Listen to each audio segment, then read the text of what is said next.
And Mike, good morning, Senator. Welcome in. Happy New Year. There really wasn't much discussion about that, I guess, because there will be a new budget put together. But what is your take on at least what we have now is the current governor's proposal for a tax increase of $270 million, raising the consumer sales tax by 1% and also eliminating the exemption for telecom tax. What is your take on that tax proposal? Well, good morning. Good morning. My take on that particular thing, I just wanted to get very quickly into what we're going to do, but I would say, last year the same proposal was on the table and it didn't advance. And I think things for that proposal, at least for now, the way I read the mood of the legislature, is it's even worse for that proposal this year than it was last year. Why? So, and I kind of anticipated it. So and I recognize that we've got a problem. So what we're already doing on finance, and you followed the legislative process for years, and you'll understand what I'm going to say, but the budget has often been a thing that the finance chairman and a very small few people work on until you get to the end of the session or toward the end, and then it comes out and you have all the arguments. This year I've already started with the new finance committee, and we've broken down the budget into major areas, and I've got subcommittee people already discharged to begin to take those pieces of the budget and go through them line by line. And I'm working with the government organization committee and saying, look, there's some things that we have to fund because they're in statute. And if we're going to be serious about a structured budget, then we're going to have to get the spending of government down to the level of the revenue. And that may be painful, but at least the first part, by 30th day, I want to be able to say to the Senate and to the public, here are the expenditures that we've looked, we've scrubbed, and we've decided certain things shouldn't be anymore. And this is the barest that we can get to. And not Mike Hall, by the way. I want this to be a collaborative effort of finance members. And basically you're going to say to the finance committee, you have the responsibility and the privilege of being the people that will actually decide how this government is funded, or at least propose that to the larger legislature. Okay, so that's what we're diligently working on right now. Okay, so that's a key point. So you got members of the Senate, members of your committee and subcommittees are going to come up with a spending plan by halfway through the regular session, which begins in earnest February 8th. That will include that will have cuts and not have any tax increases. Or are you keeping that on the table? Well, first of all, it's technically not correct. The governor, when he introduces a budget, and there's some dispute about this, the tax increases are not a part of the budget bill. Okay, technically, right. When he says I've introduced a balanced budget, I would argue that that's technically not correct. He's introduced a bill that's got a spending authority, the $400 million plus greater than the actual revenues that he projects without tax. And if you don't pass the tax increase, the budget's out of balance. So you're right. Okay, yeah. All right. Yeah. Technically, for the public to know, because so that it's not a balance. I mean, I've actually spoken to the Justice Administration already and said in a meeting, the only meeting I've had, is that it's a non-starter to just cavalierly walk in here and say, here's what you got to spend, and by the way, here are the taxes you've got to raise. And I'm telling you, the public, I've smoothed this over for a year knowing this was coming.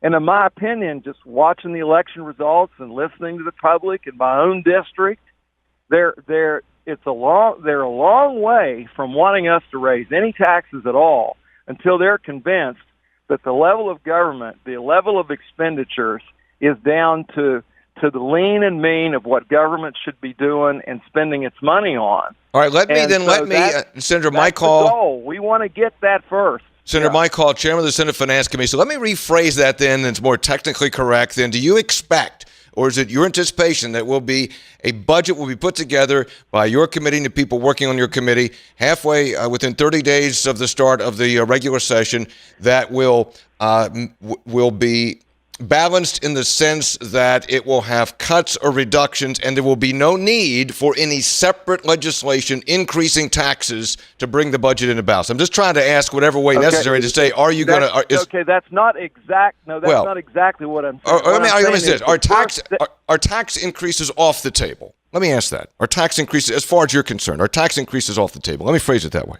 as far as I can tell, listening to the leadership and so forth, that they're not. I mean, the current governor said he thought we could get through this budget year without new taxes. So right now, unless I get this surprising number of phone calls from senators who demand that they be there, which I'm not hearing, then pretty much I'm planning that we're going to look at a budget that has no new taxes now.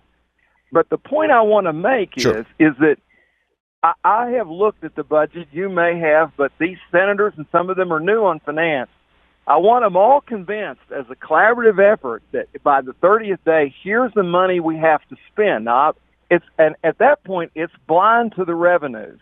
It's basically saying, here's the money that we believe needs to function. We need to function government. Okay. We want to keep this, this, this, and this.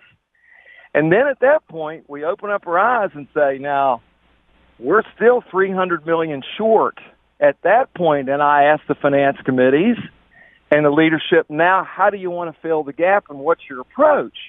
And, you could this year, you still could use some of the cash and some of the rainy day money. The current governor-elect has proposed some sort of bridge strategy. Right. He calls it a bridge loan or whatever, in order to get to the emerging economies out there in the future. He's looking at it like a business. He's saying, here are my assets, here are the liabilities. Let's bring all the assets on the table and use what we can to avoid tax increases. Philosophically, I think that's wise. And there's still some there, but that's over against the other discussion of the governor's speech yesterday, which was our bond rating is this, and our finances are that, and we don't want to threaten that and still use our cash and burn through it. And that'll probably be the big discussion. How much of the cash this year are we going to get into once we know where we are in terms of the expenditures, before you just cavalierly just run out there and say, well, let's have a tax increase?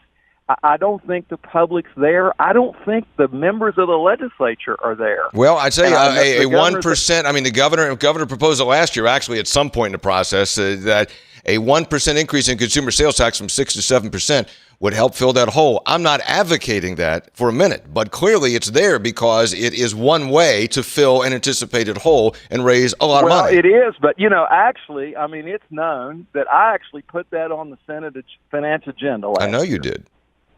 We ran it out, and I ran right into a buzzsaw.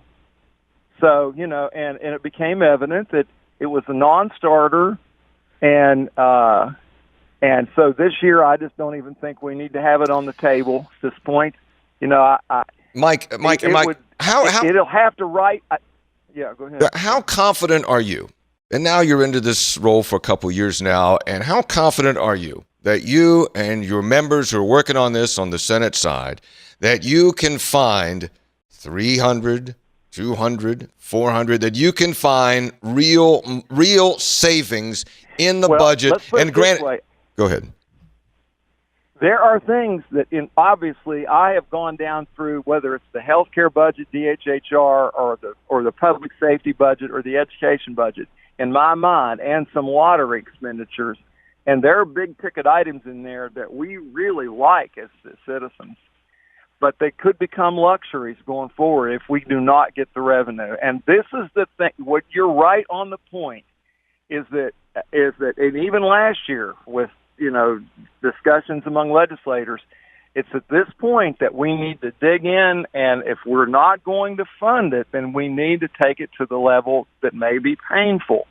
But my experience last year, there was one bill on education that cut into the school aid formula 11 or I think it might have been $16 million, and it was hard to get it out of there, and it didn't go anywhere, and it was the governor's proposal. So I know that when you face the decision of cutting something that affects your area, I'm seeing a reluctance sometimes on the part of people to do that. Sure. So, but I mean, I really want the problem to be. I see the problem very clearly, but a part of this is processing the problem through the body itself and saying, can we now agree that we can or cannot cut certain things here that are too deep. And if we are not going to do that, then what are we going to? I see one of two courses. Okay. And Jim Justice, I think is I think this is not I'm not trying to play politics or anything here, but his view is this economy. He's optimistic that things can happen that'll grow it enough that the revenues will catch up with the needs. But it will be for 2 or 3 years. So what do we do in the interim? Do you have a temporary 2 or 3 year some sort of tax increase, or do you kind of use the cash and that you've got, which we have, by the way, it's a bridge loan, and I think that'll be the first thing that will be explored and may solve the problem. Senator, and I'm waiting for, in conversation with the Justice Administration to see what they're going to say about if that's their approach.